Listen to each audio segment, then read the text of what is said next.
Praise the Lord, ஹல்லேலூயா. சீயோன் வேதாகம ஆய்விற்கு அன்போடு கூட இயேசு கிறிஸ்துவின் நாமத்தில் உங்களை வரவேற்கிறேன்.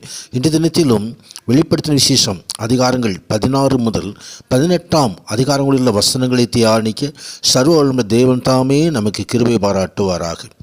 16வது அதிகாரத்திலே இதோ 7 தூதர்கள் கோபாக்கினி நிறைந்த 7 கோப கலசங்களை கொண்டு வந்து ஊற்றுவதை குறித்து வேதம் நமக்கு தருகிறது, விவரங்களை தருகிறது.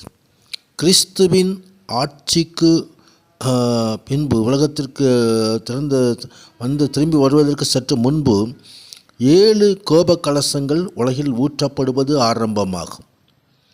இவற்றின் இறுதியில் ஒரு பெரிய மகா உலக யுத்தம் நடைபெறும் என்பதையும் வேதவசனம் தெரிவிக்கிறது. இதனால் பழைய தண்டனைகளை விட மிக பயங்கரமான தண்டனை இந்த உலகத்திலே கடந்து வரும் என்பதை வேதவசனம் சொல்கிறது. இதெல்லாம் தேவ கோபாக்கினின் மூலமாக நடைபெறுகிறது. முதலாம் தூதன் போய் கலசல் உள்ளதை பூமியின் மேல் ஊற்றினான். இங்கே மனிதர்களுக்கு பொல்லாத கொடிய பண்கள் உண்டாகிறது. பாவத்தின் நிமித்தமாய் அப்படிப்பட்ட காரியங்கள் சம்பவிக்கிறது. 2ஆம் தூதன் கலசல் சமுத்திரத்தில் ஊற்றும் பொழுது சமுத்திர பிராணிகள் யாவும் மாண்டு போயின. 3ஆம் தூதன் தன் கலசத்துள்ளதை ஆறுகளிலும் நீரூற்றுகளிலும் ஊற்றும் பொழுது அவைகள் இரத்தமாய் மாறின என்று சொல்லி வேதவசனம் சொல்லுகிறது. 4ஆம் தூதன் தன் கலசத்துள்ளதை சூரியன் மேல் ஊற்றின பொழுது தீயினால் மனுஷரை தகிக்கும்படிக்கு அதிகாரம் கொடுக்கப்பட்டது. வெப்பம் அதிகமானது என்பதை நாம் புரிந்து கொள்ள முடியும். 5ஆம் தூதன் தன் கலசத்தில் உள்ளதை மிருகத்தினுடைய சிங்காசனத்தின் மேல் ஊற்றும் பொழுது அந்த ராஜ்யம், சாத்தானுடைய ராஜ்யம், அது இருள் அடைந்தது. அங்கே அப்படிப்பட்ட நியாய தீர்ப்புகள் கடந்து வருவதை குறித்து நாம் பார்க்கிறோம். 6ஆம் தூதன் கலசத்தில் உள்ளதை ஐப்ராத்து என்னும் பெரிய நதியின் மேல் ஊற்றின பொழுது அங்கே அந்த நதியின் தண்ணீர் வற்றி போனதை குறித்து வேதவசனம் சொல்லுகிறது. இப்படிப்பட்ட காரியங்களை அங்கே நாம் பார்க்கிறோம். கர்த்தருடைய அதுக்கு மகிமை உண்டாகும். 7ஆம் தூதன் தன் கலசத்தில் உள்ளதை ஆகாயத்தின் மேல் ஊற்றின பொழுது அங்கே பரலோகத்தின் ஆலயத்திலிருந்து ஆயிற்று என்ற பெரும் சத்தம் உண்டாயிற்று. அங்கே இடி முழக்கங்களும் மின்னல்களும் உண்டாகி பூமி மிகவும் அதிர்ந்தது. பூமியின் மனுஷன் உண்டான நாள் முதல் அப்படிப்பட்ட அதிர்ச்சி உண்டாவதில்லை என்பதை சுட்டி காட்டுகிறது. மிகப்பெரிய ஒரு பூகம்பம் ஏற்படுகிறது. 17வது அதிகாரத்திலே மிருகத்தின் மேல் உள்ள ஸ்திரீயின் காரியங்களை குறித்து வேதம் தெரிவிக்கிறது. அது அந்த ஸ்திரீ மகா பாபிலோன் என்று எழுதப்பட்டிருக்கிறது. அது பூமியில் உள்ள எல்லாரையும் கெடுக்கும்படி மாயை பற்றி கொண்டு அங்கே பலவிதமான கவர்ச்சிகரமான பொல்லாத காரியங்களை வைத்துக்கொண்டு ஜனங்களெல்லாம் கெடுத்து கொண்டிருந்தது. அதற்கு ஒரு நியாய தீர்ப்பு கொடுக்கப்பட்டது. இது மகா வேசி என்று அழைக்கப்படுகிறது. மாய்மாலத்திற்கும் கள்ளத்திற்கு தரிசிகளுக்கும் உபதேசத்தின் மூலமாக உலக பிரகாரமான அந்த காரியங்களை அந்த ஸ்திரீ என்று சொல்லப்படுகிறதான அந்த காரியங்கள் கொண்டு வந்து கொண்டிருந்தது. உலக இச்சையில் வாழ்வோரை தன்னுடன் நினைத்து கொள்ளும் காரியங்கள்.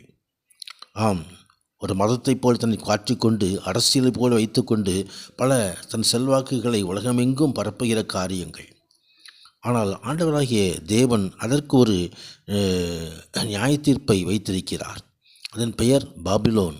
பாபிலோன் என்பது பாபேல் என்ற வார்த்தையிலிருந்து உண்டாகிறது. பாபிலோன் என்றாலே பொய்மதம், மாய்மால ஜாலம், பில்லி சூனியம், நட்சத்திர ஜோதி இதெல்லாம் கொண்டு சென்ற ஒரு அடையாளமாய் அது காணப்படுகிறது. அது பரிசுத்தவான்களுடைய இரத்தத்தை அது உறிந்து இந்த இரத்தத்தை சிந்தியிருக்கிறது. அந்த இரத்தத்திற்கு பதில் சொல்ல வேண்டிய காரியங்கள் உண்டு. ஆம், ஆண்டவருடைய நியாய தீர்ப்பு வெளிப்படும். அங்கே இந்த ஸ்திரியை குறித்து விவரமாக இந்த அதிகாரம் முழுவதும் சொல்லப்பட்டிருக்கிறது.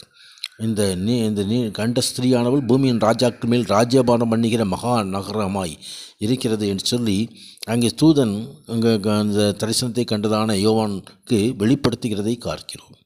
கர்த்தர் மகிமை உண்டாவதாக. அங்கே அவர்கள் ஆட்டுக்குட்டியானுடைய யுத்தம் ஏற்படுகிறதையும் மீது ஆண்டவராகிய தேவன் ஜெயம் கொடுக்கிற காரியத்தையும் குறித்து வேதவசனம் சொல்லுகிறது. 18வது அதிகாரத்திலே மகா பாபிலோனுடைய வீழ்ச்சியை நாம் பார்க்க முடியும். ஆம், வேறொரு தூதன் மிகுந்த அதிகாரமுடையவன வானத்திலிருந்து இறங்கி வர கண்டேன். அவனுடைய மகிமையினால் பூமி பிரகாசமாயிற்று. அவன் சத்தமிட்டு, பாபிலோன் விழுந்தது, பேய்களுடைய குடியிருப்பும் சகலவித அசுத்த ஆவிகளுடைய காவல் வீடும் அசுத்ததும் அருவருப்புமான சகல பறவைகளுக்கும் கூடுமாயிற்று என்று சொல்லி உலகத்தை கெடுத்ததான அந்த காரியங்களை குறித்து தூதன் வெளிப்படுத்துகிறதை குறித்து பார்க்கிறோம். ஆம், அந்த பாபிலோன் அரசியல் பொருளாதார காரியங்களெல்லாம் தன் மீது ஈர்த்து கொண்டு வைத்தது. அங்கே மாய்மாலமான காரியங்கள், ஜனங்களை கடிக்கிறதான வஞ்சிக்கிறதான காரியங்கள் எல்லாவற்றையும் தன்பால் ஈர்த்து வைத்து கொண்டிருந்தது. எனவே தான் ஆண்டவர் சொல்லுகிறார், என் ஜனங்களே, நீங்கள் அவளுடைய பாவங்களுக்கு உட்படாமலும் அவளுக்கு நேரிடும் வாதைகளில் அகப்படாமலும் இருக்கும்படி அவளை விட்டு வெளியே வாருங்கள் என்று அழைக்கிற சத்தம் தேவனிடத்திலிருந்து உண்டாகிறது. அந்த சத்தத்திற்கு நாமும் கூட செவி கொடுக்க வேண்டும். ஆம், நாம் வஞ்சிக்கிறதான காரியங்கள் கடைசி நாட்களில் ஏராளமாக இருக்கும்.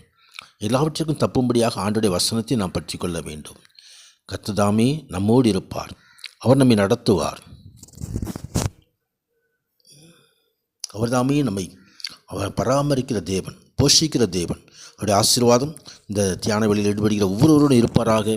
உன்னதரான தேவன் தாமே மகிமையான ஆசீர்வாதங்களை நமக்கு அருளி செய்து அவர்தாமே நம்ம பரலோக ராஜ்யத்துக்கு நம்ம பங்குள்ளவர்களாய் மாற்றி உன்னதரான தேவன் மகிமையான காரியங்களை செய்வாராக. அவருடைய பரிசுத்த நாமத்துக்கு மகிமை உண்டாவதாக. ஆமேன், ஆமேன்.